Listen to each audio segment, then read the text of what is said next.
The locksmith had already finished changing the locks by the time Amara arrived. 3 new padlocks, a fresh security chain, and a husband standing on the balcony pretending not to see her. At first, she thought there had been a mistake, because mistakes made sense. What she was looking at did not. The house she had spent 8 years paying for stood right in front of her. Before we start this story, please support us by subscribing to this channel. Thank you.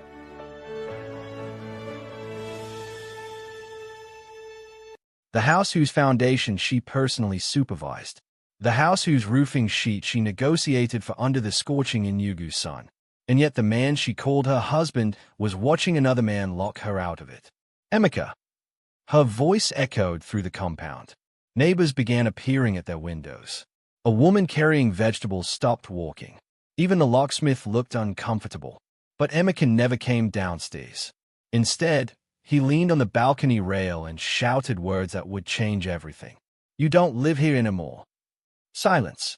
The kind that arrives when humiliation is too large to process immediately.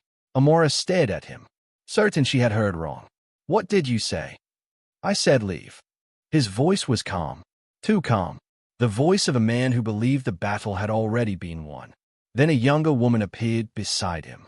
Beautiful, well-dressed, confident, and standing in the exact spot where Amara used to drink tea every evening. That was when the truth finally landed. There was another woman, another life, and somehow her husband believed he could erase her from both.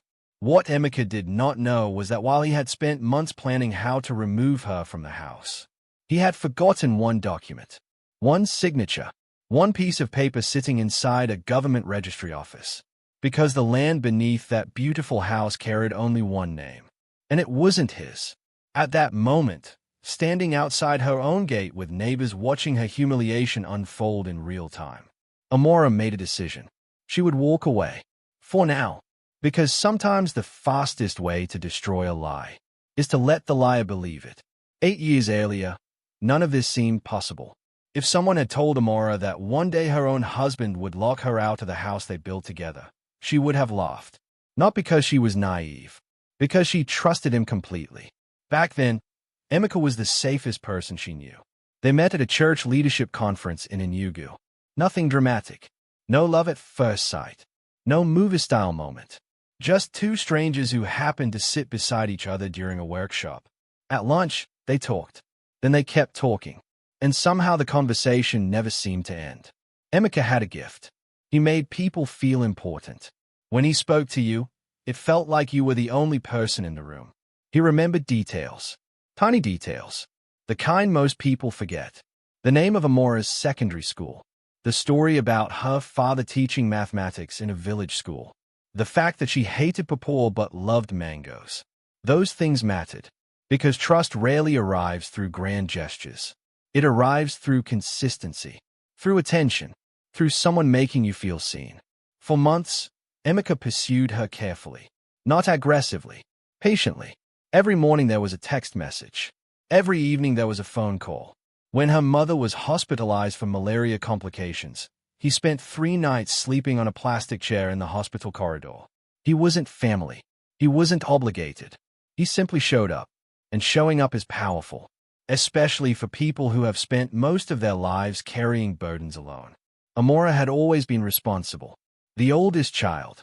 The dependable one. The daughter who solved problems while everyone else panicked. She wasn't looking for a savior. She was looking for a partner. Someone who would help carry the weight. Emeka seemed like that person. 2 years later, they married. The wedding wasn't extravagant. No celebrities. No luxury ballroom. Just family. Friends. Music. Prayer. And 2 people promising to build a life together. The first few years were not easy. Money came and went. Business opportunities failed. Unexpected bills appeared. There were months when they had to choose carefully between what they needed and what they wanted. But they faced every challenge together. Or at least that's what Amara believed. Then something happened that changed everything. Her father passed away. The loss devastated her. But before his death, he left her something valuable. A piece of land. Not enormous. Not worth millions at the time. But valuable enough to become the foundation of a future. Many people told her to sell it. Others advised her to keep it. Emeka had a different idea. Let's build our own house. At first, the idea sounded impossible. Construction was expensive. They weren't wealthy. But impossible dreams have a way of becoming realistic when two people believe in them long enough. So they started planning, saving, sacrificing. Every extra naira went into the project. Vacations disappeared. Luxury purchases disappeared. Weekend enjoyment disappeared. The house became the priority. Year after year, they watched it grow. From empty land, to foundation, to walls, to roofing, to a home. Their home. Or at least, that was what Emeka believed. Because while they built the structure together, the land beneath every brick still belonged to one person, Amara. And deep inside a government registry office, documents carrying her name were quietly waiting for the day they would matter most. For a while, life rewarded every sacrifice they made. The house was finally finished. Cream-colored walls, black gate, 3 bedrooms, a spacious compound. Nothing extravagant, but to Amara, it felt like a palace. Because every block carried a memory. Every room represented a sacrifice. Every corner reminded her how far they had come. The day they moved in, she cried. Not from sadness, from gratitude. She remembered the years of saving, the arguments over budgets, the sleepless nights, the endless construction delays. And now they were finally home. That first year inside the house felt almost perfect. Neighbors admired them. Church members used them as an example during marriage seminars. Young couples visited to ask how they had managed to build a house before 40. Even relatives who once doubted them suddenly became supportive. From the outside, Amara and Emeka looked successful. And for a while, they genuinely were. Every evening they sat together on the balcony watching children play outside the compound. Sometimes they discussed future plans.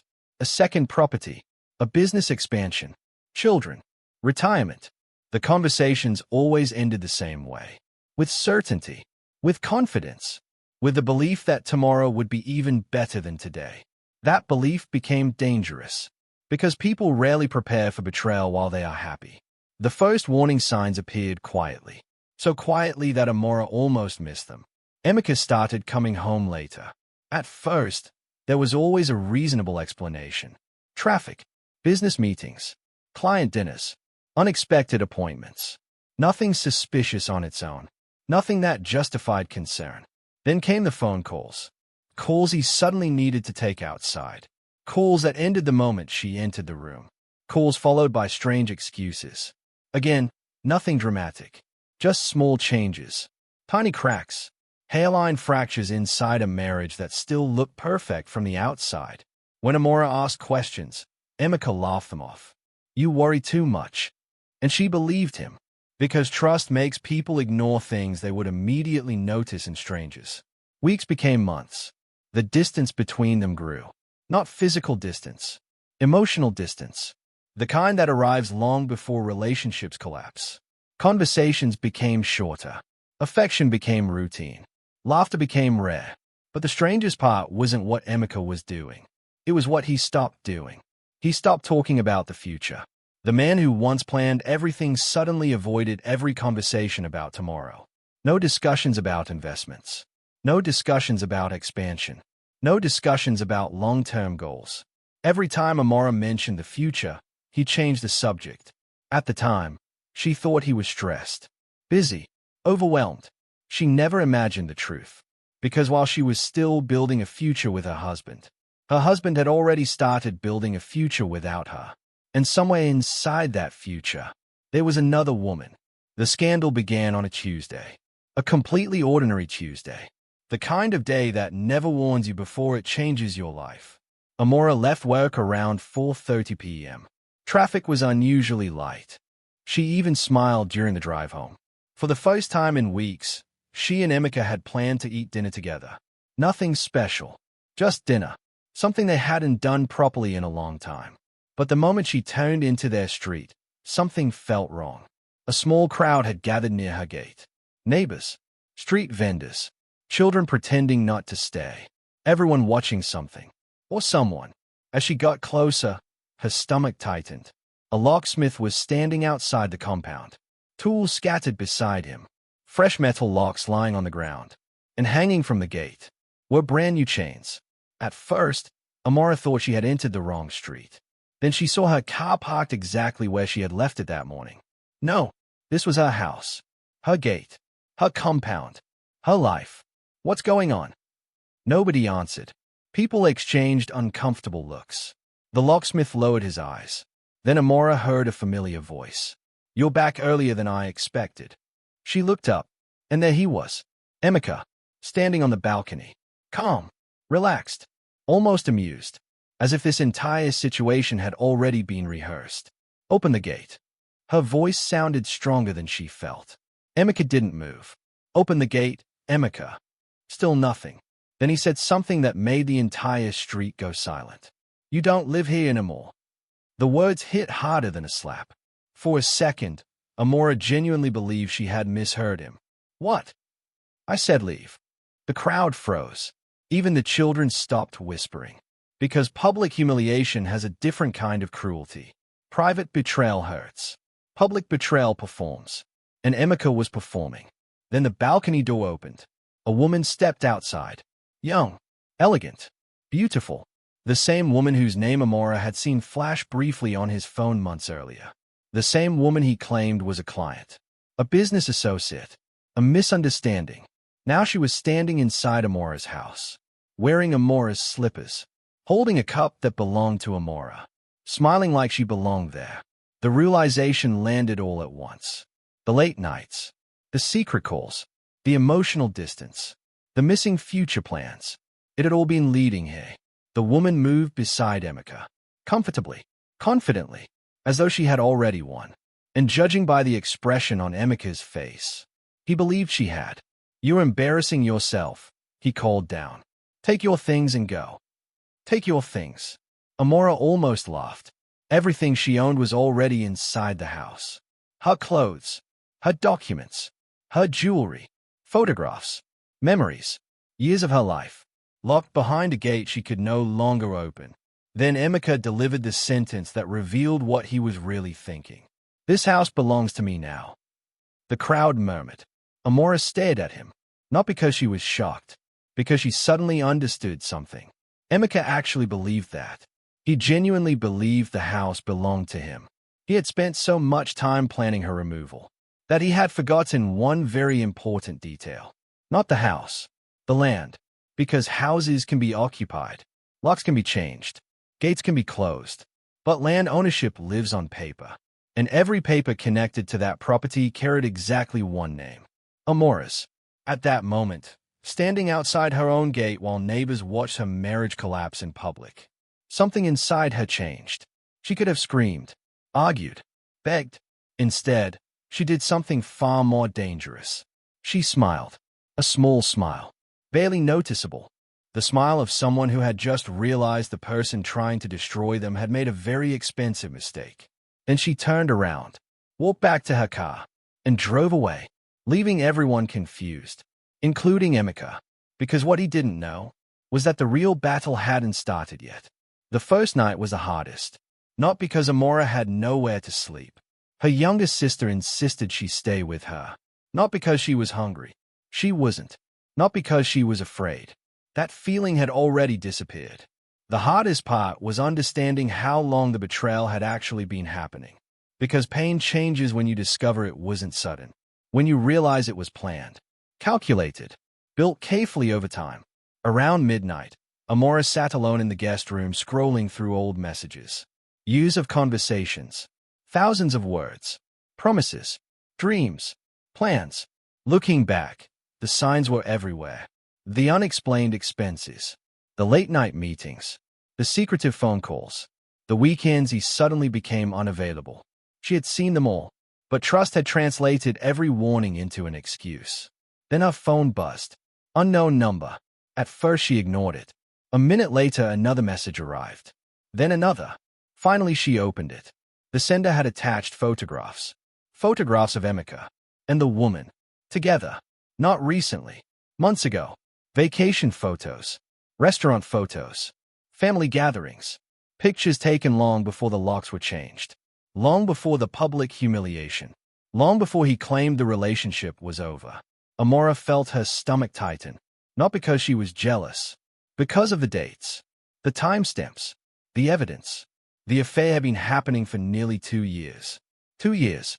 2 years of lies told with a straight face. 2 years of pretending. 2 years of building a second life while sharing a first one. Then another message arrived. This one was worse. A scanned invitation card. White and gold. Elegant. Expensive. At the top were 2 names. Emeka Okafor and the woman. Engagement ceremony. 6 months earlier. Amara stayed at the screen, certain she was misunderstanding something. 6 months earlier. At that time he was still introducing himself publicly as her husband. Still attending church events beside her. Still sleeping beside her. Still discussing business plans. But somewhere else. He had already been celebrating another future. The room suddenly felt smaller. The betrayal deeper. The lies bigger. And then she noticed something strange. The anonymous sender wasn't only exposing the affair. They were exposing finances.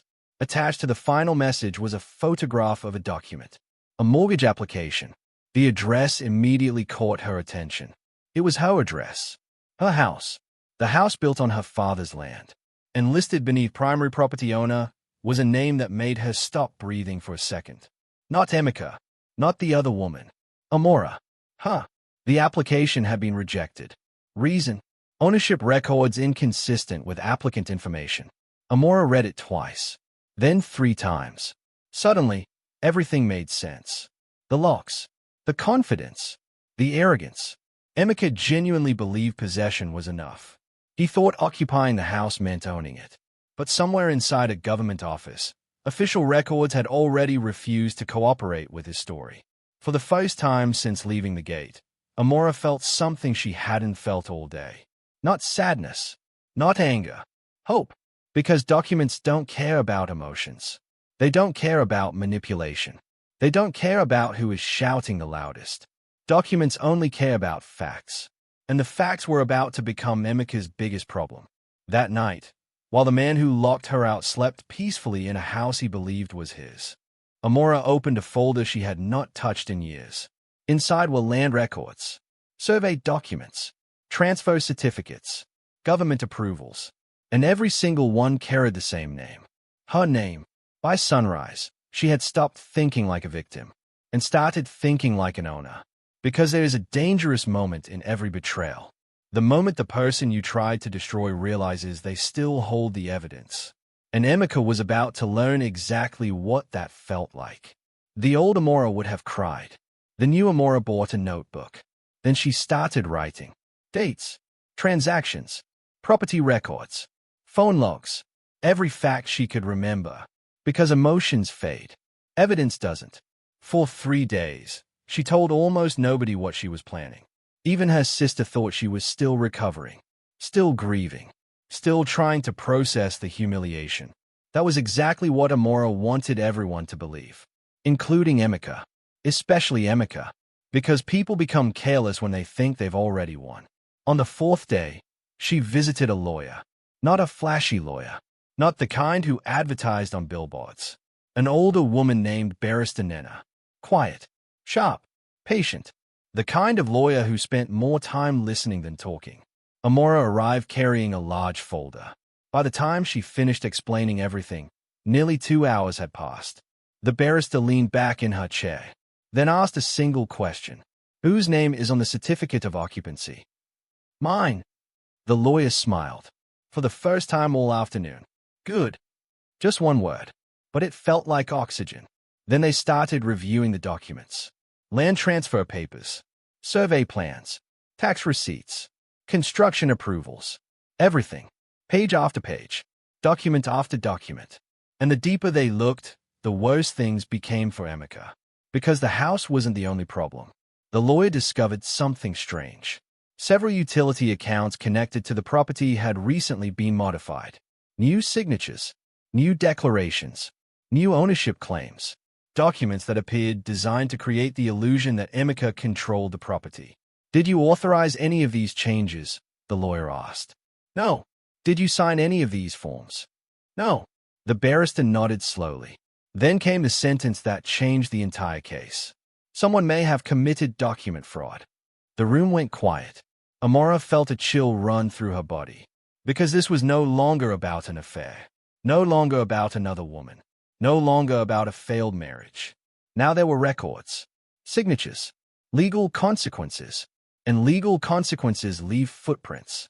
Over the next 2 weeks, Amara transformed completely. She stopped checking Emeka's social media, stopped rereading old messages, stopped asking why. The answers no longer mattered. Only the evidence mattered. Every morning she woke up early, visited offices, requested records, collected certified copies, spoke to officials, verified signatures, built timelines. Piece by piece, the truth started revealing itself. Then came the biggest discovery. A property loan application, rejected months earlier, submitted by Emeka, using the house as collateral, a house he did not legally own. Amara stayed at the file. Suddenly she understood why he had been so desperate, why he had rushed, why he had changed the locks, why he wanted her gone immediately. This was never just about replacing her. It was about removing the only person capable of exposing the lie. The realization made her smile, not because she enjoyed revenge, because she finally understood the battlefield. And once you understand the battlefield, winning becomes much easier. Meanwhile, inside the house, Emeka was celebrating, hosting dinners, posting photographs, living like a man who had escaped consequences. What he didn't know was that every day he spent relaxing, Amara was getting stronger. Every document she collected tightened the trap. Every signature she verified closed another escape route. And soon, the man who locked her out would discover something devastating. You can lock someone out of a house, but you cannot lock them out of the truth. 3 weeks later, Amara returned. Not alone, and not the way anyone expected. The same street, the same gate, the same neighbors, the same house. But this time, there was no confusion in her eyes, no humiliation, no uncertainty, only purpose. A white government vehicle pulled up behind her. Then another. People immediately stopped what they were doing. Children abandoned their football game. Women left their shops. Curtains moved. Doors opened. News travels fast in Nigerian neighborhoods. But curiosity travels even faster. Amara stepped out first. Then Barrister Nena. Then 2 officials from the Ministry of Lands. And finally, a court enforcement officer carrying a folder thick enough to change someone's life.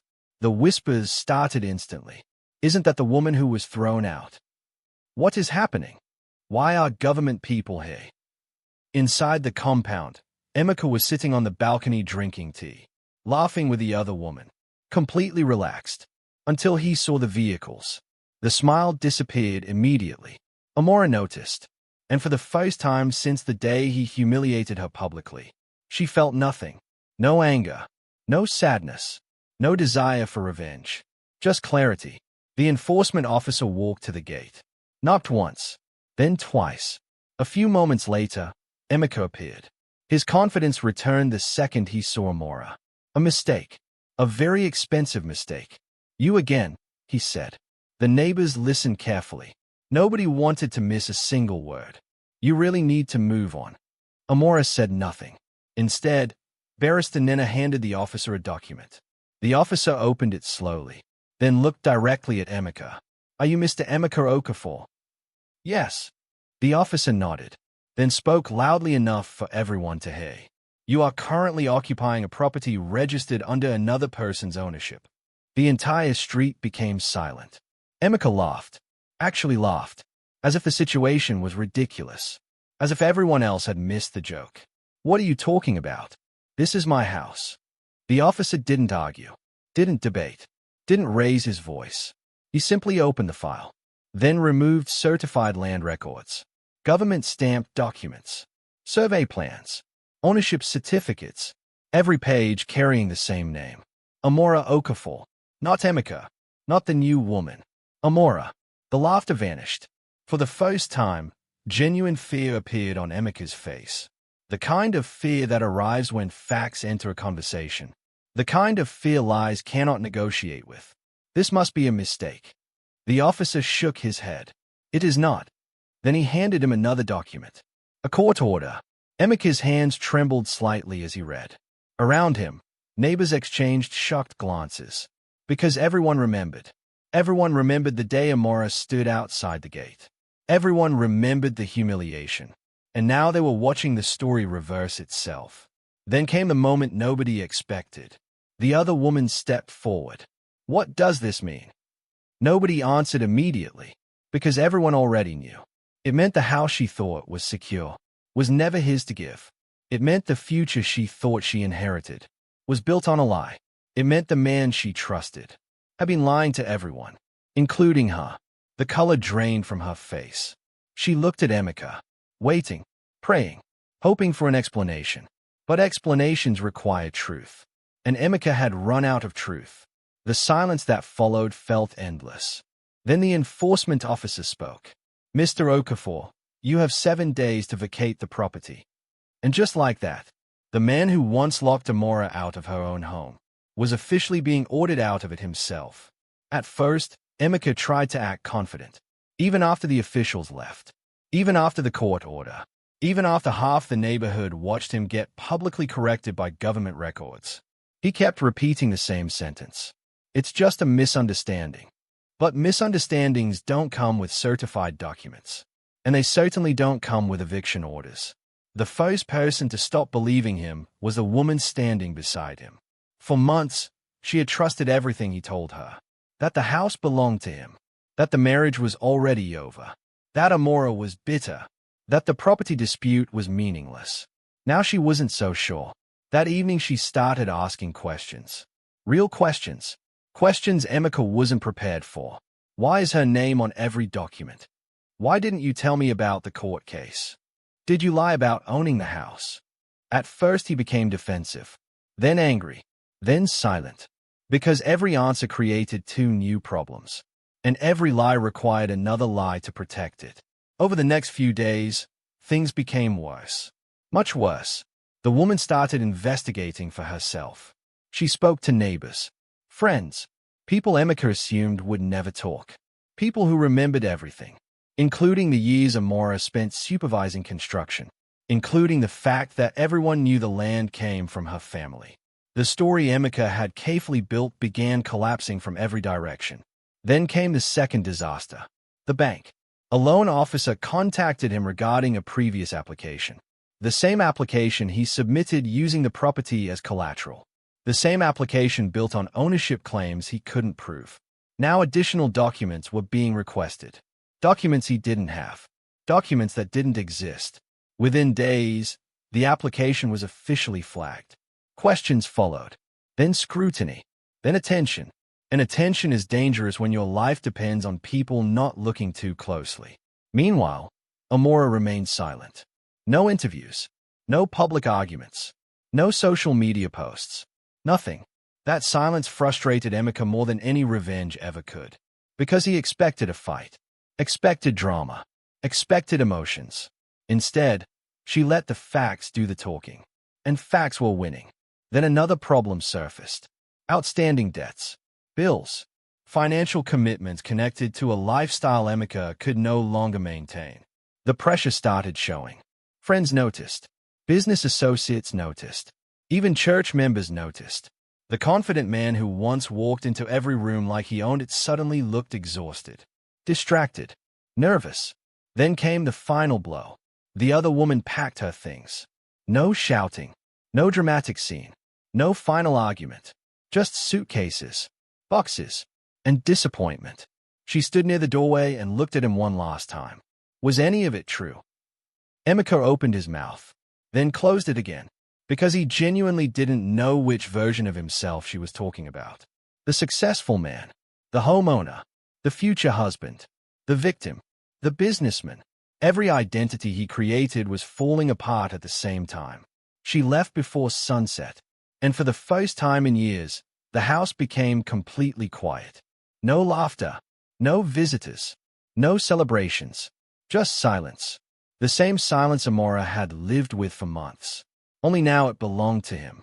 Weeks later, neighbors noticed something else. The curtains remained closed. The balcony stayed empty. The man who once stood above everyone else making declarations was suddenly avoiding attention, avoiding conversations, avoiding questions. Because the truth about lies is simple. Maintaining them requires energy. And Emeka was running out of both. Little by little, everything he built started disappearing. The money, the relationship, the reputation, the illusion. And for the first time, he began understanding something Amara had realized weeks earlier. The locks had never been his victory. They were the beginning of his downfall. Because the day he locked her out, he accidentally locked himself inside a lie that was now collapsing around him. 7 days passed. Then 10. Then 14. Emeka still hadn't left. At least not officially. The court order sat on his dining table like a countdown clock nobody wanted to acknowledge. Every morning he looked at it. Every morning he convinced himself something would happen. A miracle. A loophole. A mistake. Anything. But documents do not change because people wish they would. On the 15th day, the enforcement team returned. This time there were no arguments, no speeches, no confidence, only consequences. The same neighbors who watched Amara stand helplessly outside the gate weeks earlier gathered again. Only now the atmosphere was different, because everyone sensed they were about to witness the ending. An ending nobody would forget. Emeka opened the gate himself. Gone was the man who had shouted from the balcony. Gone was the man who believed possession meant ownership. Gone was the man who thought humiliation was a weapon that only worked in one direction. Now he looked tired, older, smaller, like someone carrying the weight of too many bad decisions. Amara arrived a few minutes later. Simple black dress. No jewelry. No entourage. No celebration. She didn't come to gloat. She came to reclaim what was hers. The enforcement officer reviewed the paperwork one final time, then nodded. It is complete.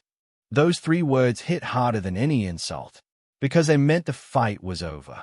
Legally, officially, permanently. Workers entered the house and began inventory procedures. Furniture, electronics, personal belongings, everything documented, everything recorded, everything witnessed. The crowd watched quietly. Nobody laughed. Nobody cheered. Moments like this don't feel joyful. They feel inevitable. Then something unexpected happened. Emeka walked toward Amara. For a moment, everyone thought another argument was coming. It wasn't. He stopped a few feet away, looked at her, then lowered his eyes. The same man who once refused to come downstairs when she called his name. Couldn't even hold eye contact now. I never thought it would end like this. His voice was barely audible. Amara studied him carefully. This was the moment she once imagined. The moment she once prayed for. The moment she thought would feel satisfying. Surprisingly, it didn't. Because somewhere along the journey, revenge had stopped being her goal. Survival became the goal. Then justice. And now, peace. That was all she wanted. You thought the house was the victory, she said quietly. It wasn't. Emeka said nothing. Because deep down, he already knew. The house had never been the real loss. The real loss happened much earlier. The day he traded trust for deception. The day he mistook loyalty for weakness. The day he convinced himself that the woman who helped him build everything could simply be erased. As workers continued carrying boxes outside, reality finally settled over him. The relationship was gone. The future he planned was gone. His reputation was damaged. His lies exposed. And standing in front of him was the one person he had underestimated from the beginning. The woman he thought would break. The woman he thought would beg. The woman he thought he could remove with a few locks and a public humiliation. Instead, she was the last person standing. The crowd slowly dispersed. The show was over. The truth had won. And for the first time since this nightmare began, Amara walked through her own front gate again. Not as a victim. Not as an abandoned wife. Not as someone seeking revenge. As the rightful owner. And that changed everything. 3 months later, life looked completely different. The house was quiet again. Peaceful. For the first time in years, every room felt honest. No secrets. No tension. No pretending. Just peace. Amara spent the first few weeks repairing more than walls. She repaired routines. Confidence. Dreams she had abandoned while trying to save a marriage that no longer wanted to be saved. The spare bedroom became an office. The balcony became her favorite place again. Every morning she sat there with a cup of tea watching the neighborhood wake up. Children walking to school. Vendors setting up stalls. Life moving forward. And slowly, she moved forward with it. Then something unexpected happened. A property development company approached her. The value of the area had increased dramatically. What was once an ordinary piece of land had become highly desirable. The offer they made was larger than anything Amara had ever imagined. Years earlier, she would have celebrated immediately. Now she took her time, because pain had taught her something valuable. Never make important decisions emotionally. Months later, she negotiated a partnership agreement instead. A smarter deal. A bigger future. For the first time in her life, she wasn't just protecting what she owned. She was building wealth. Real wealth. The kind that grows quietly. The kind nobody can take away with lies. One evening, while reviewing documents on her balcony, her phone buzzed. Unknown number. She almost ignored it. Almost. Then she answered. It was Emeka. For a few seconds, neither of them spoke. The silence felt different now. Not painful, just distant. I heard about the development deal, he finally said. Amara looked out at the sunset. Orange light stretched across the compound. The same compound he once believed he controlled. Congratulations. 2 years earlier, hearing those words from him would have meant everything. Now they meant almost nothing. Thank you, she replied politely. Another silence. Then he asked the question she never expected. Do you ever think about us? Amara smiled softly. Not because she missed him, because she finally understood the answer. No. The honesty surprised even her. Not anger, not bitterness, not revenge, just truth. Because some chapters end completely, and this one had. When the call ended, she placed the phone face down on the table and watched the sun disappear behind the trees. For years, she believed losing Emeka would destroy her. Instead, it revealed her, the stronger version, the wiser version, the version that no longer needed permission to succeed. In the end, Emeka lost far more than a house. He lost trust, respect, a future built with someone who genuinely loved him. And it all started the moment he underestimated the woman standing outside the gate. The woman he thought he could lock out. The woman whose name had been on the land papers all along.